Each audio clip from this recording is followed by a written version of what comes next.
जिसको आप पढ़ना है, और उसके बाद में फलश्रुति होती है। इस कवच को पढ़ने से क्या लाभ प्राप्त होता है, वो फलश्रुति की। तो 16 श्लोकों का कवच ध्यानपूर्वक पढ़ते जाएं। कवच इस प्रकार से है। शिरो में पातु ओम ह्रीं ऐं श्रीं क्लीं पातु ललाटकम् संबोधने पदं पातु नेत्रे श्री बगलानने श्रुतो ममरिपुं पातु नासिकान्नाशयद्वयम् पातु कंठो सदा मां वैष्ण्याद्यन्तं तु मस्तकम् देहि द्वन्द्वं सदा जिह्वां पातु शीघ्रं वचो मम कंठदेशं सदा पातु वांछितं बाहुमूलकम्। इस तरह से ये पूरा कवच है, ये कवच पढ़ेंगे।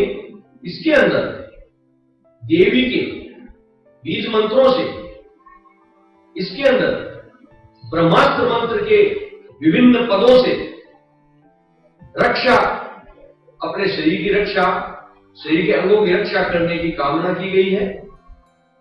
जैसे शिरो में पातु ओम ह्रीं ऐं, अर्थात ओम ह्रीं ऐं, ये जो मंत्र है वो शिव की रक्षा करें। श्रीं क्लीं पातु ललाटकम, ललाट की रक्षा श्रीं क्लीं करें, जो मंत्र मैं आपको बाद में बताऊंगा, ब्रह्मास्त्र मंत्र। संबोधन जो आता है, संबोधन, वो हमारे पैरों की रक्षा करें। नेत्रे श्री बगलानने, आंखों की रक्षा बगलानने, ये जो है पद ये करें। इस प्रकार से शरीर के अंगों की रक्षा और दिशाओं की रक्षा, सभी प्रकार की रक्षा की कामना इस कवच में की गई। ये इस प्रकार से 16 श्लोक हैं जो कवच कहे गए हैं। अंतिम 16वें श्लोक में लिखा गया है, योगिन्य सर्वदा पांतु महारण्य सदा ममः कथितम देवी कवचम परमाद्भुतम। हे देवी, मैंने अद्भुत कवच का विधान आपको बताया। इस प्रकार से भगवान शंकर ने कहा। अब इस कवच को पढ़ने के बाद में पहले दिन आप कवच के आगे फलश्रुति है वो भी पढ़ेंगे।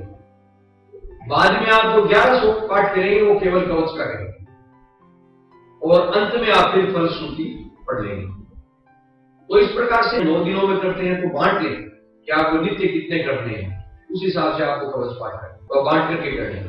फलश्रुति जो है, इसको कवच को पढ़ने से क्या फल प्राप्त होता है वो बताएगी।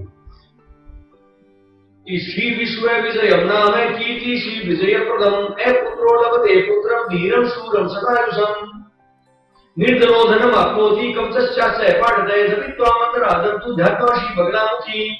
अर्थात ये जो विश्व विजय नाम का जो कवच है, ये कीर्ति, श्री और विजय प्रदान करता है।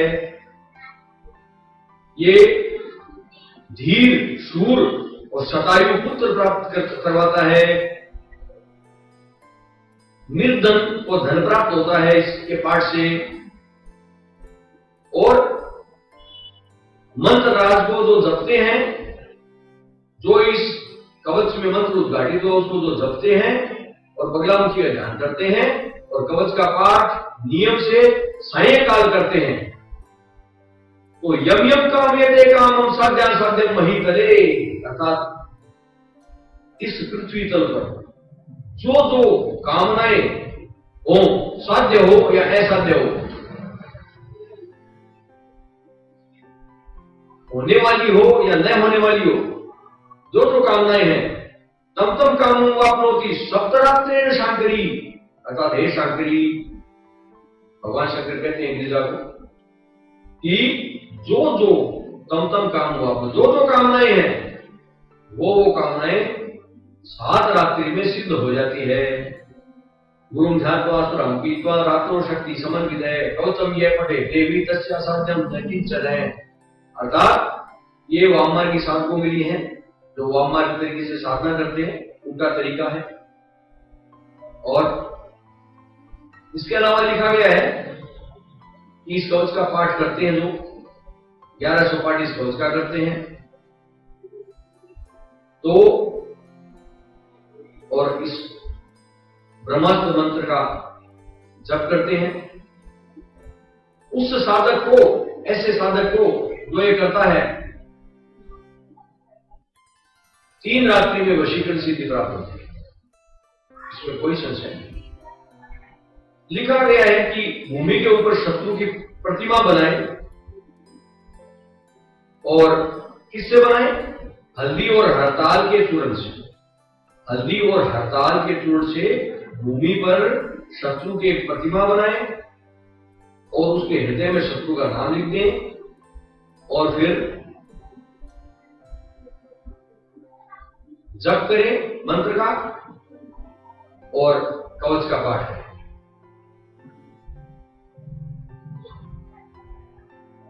21 दिन तक 1,000 जप करें, और चतुर्विंशति वारकम कवचम पढ़े 24 बार नित्य।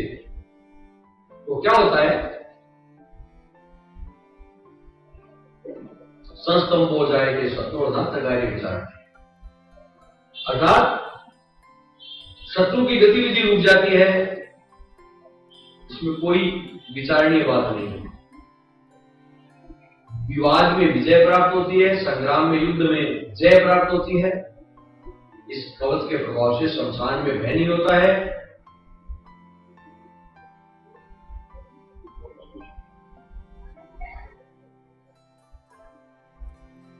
और मक्खन सामने रख करके इस ब्रह्मास्त्र मंत्र से और कवच से अभिमंत्रित किया जाए, उसके सामने पढ़ा जाए, और वो मक्खन स्त्रियों को खिलाया जाए। तो लिखा है कि बंध्यायाम जायते पुत्रा विद्या बल समन्विता है। बंध्या स्त्री भी पुत्रवती होती है, विद्यावान पुत्र प्राप्त होता है। खैर, ये जो बाधाएं हैं वो मिटती है इस रास्ते में। और लिखा है शमशान अंगार मादाय भूमे रात्रो सनावत है। मंगलवार की मध्य रात्रि को शमशान के अंगारे ला करके, चिता के अंगारे ला करके, और शत्रु के पैर के नीचे की मिट्टी ला करके उसकी प्रतिमा, शत्रु की प्रतिमा भूमि पर बनाई जाए, लोहे के शलाका से बनाई जाए, और उसके अंदर वो अंगारे बिछाए जाएं, और उसके हृदय में शत्रु का नाम लिखा जाए। उसके बाद में कवच का पाठ करें, मंत्र राज का जप करें 9 रात्रि तक। तो और फिर वो मिट्टी जिसको भी दी जाए, लिखा है दुर्यते ज्वरदाहेन 10वीं न संशय। 10वीं रात्रि में उस शत्रु की ज्वर से अर्थात बुखार से मृत्यु हो जाती है, इसमें कोई संशय नहीं। प्रिय दर्शकों, आप ये कार्य न करें, मैं इसके समर्थन में नहीं हूं। ये जितने भी दूसरों को नुकसान पहुंचाने वाले, हानि पहुंचाने वाले कार्य हैं वो न करें, किसी भी हालत में न करें। ये तंत्रों में आया है, इस कवच में आया है, इसलिए मैंने आपको इसको बताया कि हमारे तंत्रों में क्या क्या है। परंतु ऐसा कोई कार्य न करें। और आप अपनी आत्मरक्षा के लिए या किसी को अनुकूलता प्राप्त करने के लिए, किसी की अनुकूलता प्राप्त करने के लिए आप कोई कार्य करते हो, इस कवच में जो आया है उसमें ऐसा कोई कार्य करते हो जिससे दूसरे को कोई नुकसान न होता हो, तो वो आप वो कर सकते हैं। वो भी आप इस कवच का ज्ञान पहले गुरु से प्राप्त करें, दीक्षा लें, उसके बाद ही करें। बिना गुरु से ज्ञान प्राप्त किए, बिना दीक्षा लिए इस कवच का विधान नहीं करना चाहिए। लिखा गया है कि भोजपत्र पर अष्टगंध की शाही से, अर्थात अष्टगंध से, 8 प्रकार के सुगंधित वस्तुएं होती है, तो अष्टगंध बोलते हैं, उससे भोजपत्र पर इस कवच को लिखा जाए और नीचे ब्रह्मास्त्र मंत्र को लिख दिया जाए, और फिर उसको ताबीज में डाल करके, रख करके, और यदि पुरुष अपनी दाहिनी भुजा में धारण करता है और नारी अपने बाईं भुजा में धारण करती है, तो इसका फल लिखा गया है कि संग्राम में जय प्राप्त, संग्राम में जय प्राप्त होती है। नारी पुत्रवती भवे, नारी पुत्रवती होती है, और ब्रह्मास्त्र आदि शस्त्र भी व्यक्ति का कुछ नहीं बिगाड़ सकते।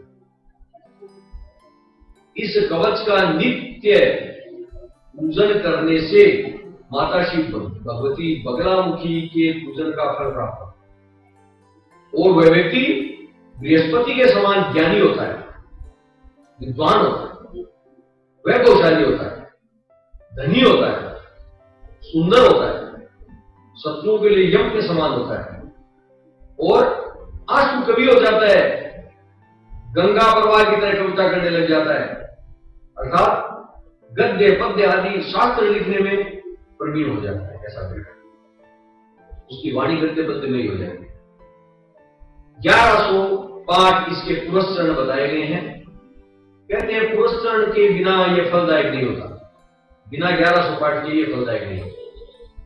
लिखा है नए देयम परिशिष्य दुष्टे व्यवस्था है, अर्थात दूसरे के शिष्यों को इसका ज्ञान नहीं कराना चाहिए, दूसरों को तो विशेष रूप से इसका ज्ञान नहीं कराना चाहिए।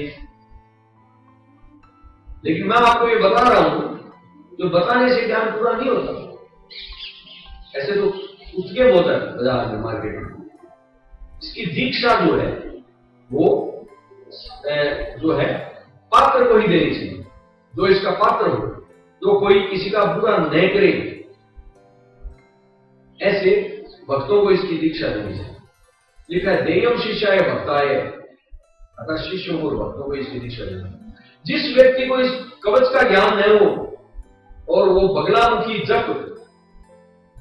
मंत्र का जप 100 करोड़ भी कर ले, 100 कोटि जपित्वा 100 करोड़ भी कर ले, तो भी सिद्धि प्राप्त नहीं होती है, कवच का ज्ञान नहीं होता।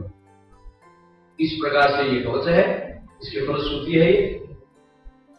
लिखा है इति श्री विश्व सारोद्धार तंत्र, अर्थात विश्व सारोद्धार तंत्र से पार्वती और ईश्वर के संवाद से प्राप्त हुआ है।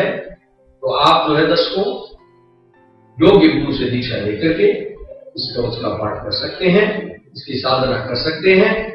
और ये ध्यान रखें किसी की बुराई के लिए, नुकसान के लिए न करें। कोई ऐसी आपड़ी हो कि आपको आत्मरक्षा करनी हो या किसी का अनुकूलता प्राप्त करनी हो जिससे किसी का बुरा न हो, वैसा कार्य कर सकते। तो ये बगलामुखी कवच का विधान मैंने आपको बताया। प्रिय दर्शकों, इस कवच से जो मंत्र उद्घाटित होता है वो क्या है और वो कौन सा है? तो वो ये है ओम ह्रीम ऐं श्रीम क्लीम श्री बगलानने मम रिपुन नाशय नाशय मामेश्वर्याणि देहि देहि शीघ्रम मनोवांछित कार्यम साधय साधय ह्रीम स्वाहा।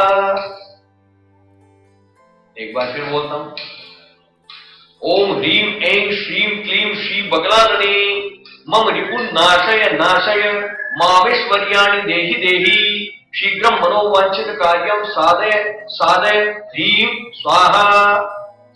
तो इस प्रकार से ये मंत्र है, इसका आप जप करें। इसको ब्रह्मास्त्र मंत्र बोलते हैं, ये ब्रह्मास्त्र विद्या है।